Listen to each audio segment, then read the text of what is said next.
Internet safety is dead. Common wisdom like not posting your home address on TikTok has seemingly been forgotten. I feel like I'm on crazy pills because how on earth has this become normalized?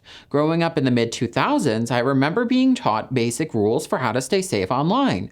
Don't give out personal information, be careful what you say to strangers because they could be dangerous, etc., etc. Things have changed drastically since the advent of social media, and influencers today share extensive details about their daily whereabouts that no one would dare reveal in a 2000s internet chat room. While influencers have some common sense and know to scribble out their address on the PR packages they post, for instance, your average person on TikTok is completely clueless. They'll film in front of their house, show off their new driver's license without covering the info, and comment on local news stories saying, "Hey, I live 5 minutes away from that gas station fire." The internet safety IQ of the general public appears to be around room temperature in degrees Celsius, not Fahrenheit. In a world where people get murdered by cyberstalkers, this is a public safety crisis. So after I rant a little, I'll give you some tips on how to stay safe online. My awareness of just how clueless people are about online safety began around the time I purchased my current home. After closing on the property, my real estate agent posted a video on her TikTok account showing an entire tour of my home, a view from the front entrance with the street number on it, as well as some drone shots of my lot just to give burglars a nice bird's eye view of their next target.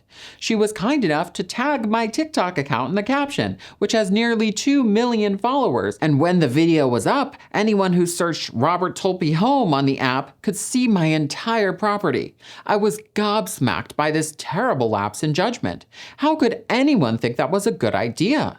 It turns out that getting doxxed by random acquaintances is just an occupational hazard of being a content creator. Many of my creator friends have had similar experiences, where so-called internet civilians show little regard for the privacy and safety of others because they're not familiar with this line of work. This is not out of malice, however, it's out of pure ignorance, and people will dox themselves without a second thought. When everyone posts incessantly on their public social media accounts and airs out their business on TikTok in hopes of going viral, they take on the risks of content creation despite not being equipped to handle that kind of attention. For example, a woman recently went viral for losing her cat, allegedly due to a pet sitter leaving the door open. Desperate for help, she went on TikTok and made a terrible mistake. In her video, she showed an excruciatingly detailed Apple Maps screenshot of her neighborhood for reference, with the street names visible and a bright blue dot showing her current location, presumably the home she was filming her video in. My jaw hit the floor at that moment in the video because how could she possibly think that was a wise idea? I'm trying to be empathetic here, and I understand she was panicking at the time, but that was an astonishing lapse in judgment. Thank God she took the video down, but not before it got 1 million likes if I remember correctly. She also gained over 20,000 followers from posting it. I haven't the faintest idea why she didn't post a brief paragraph explaining the situation to a local private Facebook group, along with a picture of her cat instead.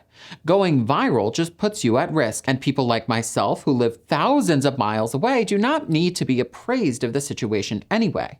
I wanted to leave a comment saying take this down immediately, but I was a little reluctant to do so after seeing how others have reacted in the past to comments they perceive as attacking them for sharing their story. I recall an instance where a woman shared her recent traumatic diagnosis and posted a screenshot of her My Chart showing the name of her doctor, the date and time of her next appointment, and the address of the doctor's office. The comments politely reminded her that posting that highly sensitive information is dangerous and that she should probably take the post down. The woman became belligerent, leaving snarky replies under commenters who were trying to help her stay safe. This illustrates the problem of making rational responses to behavior that is completely irrational. You can't reason with someone when they're emotionally fragile.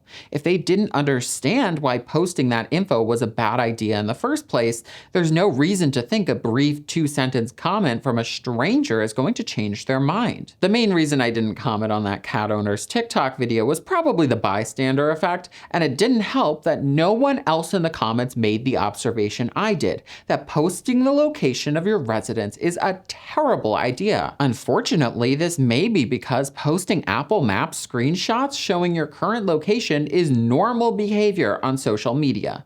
Lifestyle vloggers do it all the time on their Instagram story, although they tend to zoom out a lot so people can't narrow down what hotel they're staying at. The general public has become accustomed to the oversharing behavior of their favorite influencers.